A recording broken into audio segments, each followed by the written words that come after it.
Oz says he supports Biden on marijuana pardons and opposes federal mandatory minimum prison sentences. The GOP nominee for the Senate in battleground Pennsylvania spoke in an interview about topics from criminal justice reform to his opponent's health. Philadelphia, Mehmet Oz opposes federal mandatory minimum prison sentences and thinks President Joe Biden made a rational move by announcing a broad pardon for certain marijuana users. Oz, the Republican Senate nominee in Pennsylvania, said Thursday in an exclusive interview with NBC News. The remarks represent a slight tack to the center in the final days of a race in which Oz, who trails in public polling, has repeatedly attacked Democratic rival John Fetterman as being too soft on crime. Oz said he supports Biden's decision to clear the records of ex-convicts who were in federal prison solely on charges of simple marijuana possession, a rare area of agreement with Biden and Fetterman. Going to jail for marijuana is not a wise move for the country. I think folks who have used marijuana and that's the only reason they're in jail should not have those rulings held against them, Oz said, crediting Biden with a rational move. He also said he broadly opposes federal mandatory minimum prison sentences, just days after Fetterman voiced support for applying them in more cases involving fentanyl dealers. In an exclusive interview with NBC News, "I really think judges should be empowered to make the difficult decisions, and they generally do it well," Oz said. "When we tie their hands by making laws at the federal level, it hinders their ability to do what needs to be done." In a wide-ranging discussion that covered criminal justice issues, race, abortion and Fetterman's recovery from a stroke in May, Oz stressed that his campaign literature advocating justice for George Floyd doesn't mean he supports the Black Lives Matter movement. "I think it was a hijacked effort to address some of the deep problems we have with race in America," he said of BLM, which organized racial justice protests around the country after Minneapolis police murdered Floyd in May 2020. "I don't think the Black Lives Movement did justice to the real struggle that we have." Oz, a newcomer to politics who is best known as a TV doctor, said he wants to reduce disparities in health outcomes between Black and white patients, particularly in the area of infant mortality. "I've worked in these areas quite a bit both as a clinician but also on the show. We started More Black Doctors because there's some obvious problems that happen in the practice of medicine when it comes to Black folks," he said. "If we're going to deal with race issues, we have to have more Black doctors who feel like they're part of the system and encourage more Black people to become members of the healthcare system. To win, Oz will need to find pockets of voters who don't traditionally identify with the GOP. He has already made efforts to improve his standing, and harm Fetterman's, in Black communities in Pennsylvania. Republicans have tried to make an issue out of an incident in which Fetterman, armed with a gun, detained an unarmed Black jogger when he was mayor of Braddock, Pennsylvania, in 2013. Fetterman, the state's lieutenant governor, has acknowledged he made a mistake.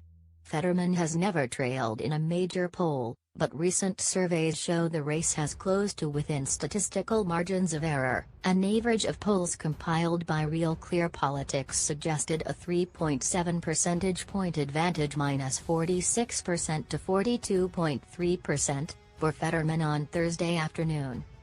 Fetterman has depicted Oz, a longtime New Jersey resident, as a carpetbagger who has switched his positions on issues since he won the contentious GOP primary with the help of former President Donald Trump's endorsement. Trump won Pennsylvania in 2016 and lost it in 2020. Oz and fellow Republicans have portrayed Fetterman as being too liberal on economics and public safety. They have also accused him of not being straight with Pennsylvania voters about his health. Fetterman suffered a stroke in May, just before he won the Democratic primary, and he had a pacemaker with a defibrillator installed to monitor and regulate his heartbeat. As a result of the stroke, Fetterman has dealt with auditory processing issues that require him to use closed captioning in interviews, and he said he sometimes has difficulty finding the right word. Democrats have criticized Oz for his campaign jabs at Fetterman's health. In August, An Oz aide said Fetterman wouldn't have suffered a stroke if he had ever eaten a vegetable in his life. In another caustic barb, Oz's team offered to pay for any additional medical personnel Fetterman might want at a debate and allow him to raise his hand and say bathroom break at any point. Oz hasn't apologized to Fetterman. The campaign has been difficult for both teams, Oz said Thursday. I accepted responsibility, and I deal with issues as they come up, but he has his own set of issues. I think we need to look, again, eye to eye and say, here's what we're going to do going forward. We should have had a debate already. But Oz contended that he has tremendous compassion for Fetterman and believes it was courageous for him to give NBC News a face-to-face interview last week. He also said his dispute with Fetterman is about not releasing his medical records. I think people with disabilities can serve and they should serve. I would never hold that against anybody, Oz said. The issue for me is the voters of Pennsylvania deserve transparency. He said he watched Fetterman's interview with NBC News and thought, he probably does want to release his records, but he's not. So why not? Asked why he declined requests to share his medical records and make his doctors available for interviews, Fetterman said in the interview that he isn't aware of any undisclosed symptoms and argued that he has been open with the public about his health and his recovery, including the auditory processing challenges. As both campaigns have gone after each other over transparency, NBC News asked Oz to take questions for the same amount of time Fetterman did. His campaign declined. Oz's aides, citing time constraints, ended the interview after 17 minutes, about half the 33 minutes Fetterman allowed for his interview. The two candidates are set to meet on a debate stage October 25 after weeks of tense public negotiations. Most competitive Senate races feature at least one debate, and Oz had pressed for more than the one that is scheduled. On abortion, Oz reiterated that he opposes the procedure except in cases of rape, incest or risk to the life of the woman. He declined to say directly whether he would support the proposal by Senator Lindsey Graham, RSC, to ban most abortions after 15 weeks, but he implied he wouldn't support it.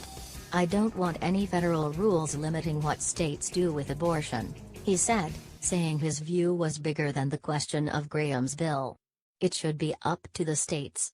In 2019, Oz said he didn't want to interfere with everyone else's stuff in response to a question about abortion, but more recently he has referred to it as murder. I've always been pro-life, he told NBC News.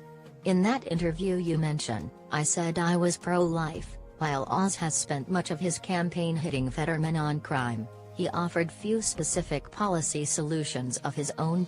He said Congress should use its subpoena powers to press local governments for answers on crime, and he promoted federal subsidies for school choice as a response. He also said Philadelphia needs a liquid natural gas facility, arguing that drilling more in Pennsylvania would create jobs, export energy and lower inflation.